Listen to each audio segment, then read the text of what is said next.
I really think Apple might have made a mistake by releasing the Beats Studio Buds. They're $50 cheaper and similar, if not the same sound quality. Why should anybody buy the AirPods Pro? Well, in today's video, I'll be sharing my honest thoughts on the Beats Studio Buds after using them instead of my AirPods Pro for the last 3 months. If it's your first time here, my name is Noah and I make videos on the best health and wellness tech you should be paying attention to. So let's dive right on into the Beats Studio Buds. Now, one of the first things I recognized was a new design. It's a very different approach from the recent Powerbeats Pro that Apple put out and I did a review on a little while back. It comes in 3 different colors of black, white, and red, and it comes in a smaller case, very similar to the AirPods Pro design, but I would say it's maybe a little bit less on the build quality perspective. The headphones themselves are now this new bud type design without the ear hook, and it comes with 3 different sized ear tips, including small, medium, and large. The Beats Studio Buds now come with a new USB-C charging port, which allows for 8 hours of listening time, and the case itself will give you around 2 full charges, so you can have up to 24 hours of playback. And it also has the fast fuel charging where you can charge for 5 minutes and get an hour worth of playback. And lastly, it comes with the IPX4 sweat and water resistance.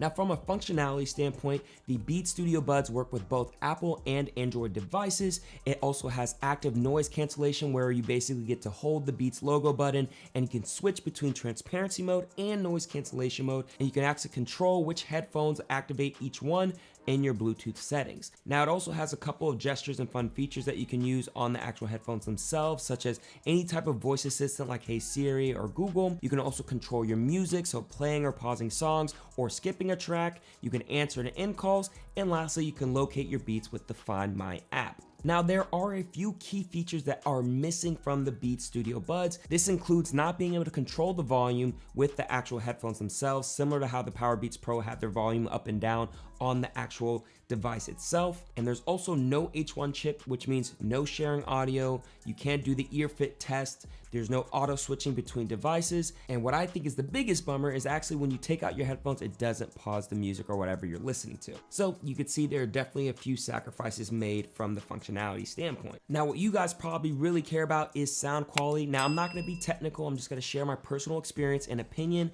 From a music perspective, it does have a good bass and clear levels. It's not so overly powerful on the bass like old Beats headphones, which I do like, and I didn't feel like I had to increase the volume of my music or podcast so loud just to hear it. Now, from an active noise cancellation perspective, the AirPods Pro are a bit stronger in my opinion, but I still feel like I can get into my own world when I'm riding on a train and only hear faint noises in the background. And then when in transparency mode, it's pretty decent when it comes to me trying to be aware of the different sounds around me, whether I'm in an airport trying to hear about my gate. It works pretty well. And then lastly, from a call quality perspective, I didn't really experience any issues when I was talking to anybody on the phone. I did get the feedback that if I was cooking or doing dishes, it does seem to pick up a little bit of those background noise. Anyway, you let me know what you think in this test. This is a microphone call test for the Beats Studio Buds. Let me know in the comments below what you think of the sound. Now, a big question that I get a lot, is it good for fitness? Well, it's not terrible. After biking through the city, jump roping, weightlifting, playing basketball, they only fell out maybe once or twice, no more so than my original AirPods Pro. The Beats Studio Buds are also sweat and water resistant, which is good. They're definitely not fit for water sports, so I wouldn't be submerging them in any water. And the noise cancellation at the gym can be okay. I would rate it maybe a 7 out of 10. It just depends on the noise levels at your gym. Mine gets pretty loud because people carry around speakers all the time, but overall, I'll definitely approve of these being good headphones for your day-to-day fitness needs. Now, the ultimate question, are the Beats Studio Buds better than the AirPods Pro or the Powerbeats Pro? Well, unless you really like having the hook over your ear or you feel like you'll really miss out on the features that come with the H1 chip, I think the Beats Studio earbuds are the better value. You save $50 and you still get the 85-90% of the sound and build quality. You also get double the listening time on one charge,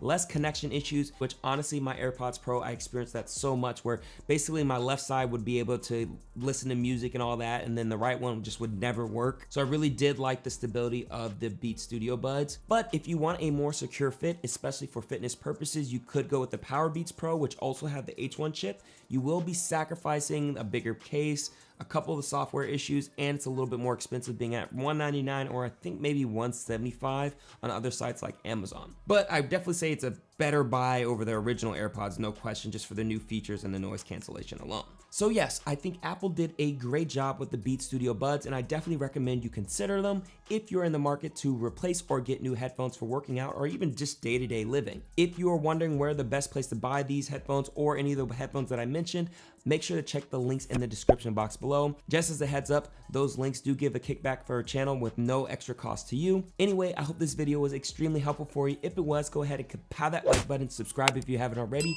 and as always, embrace the hype. Woo!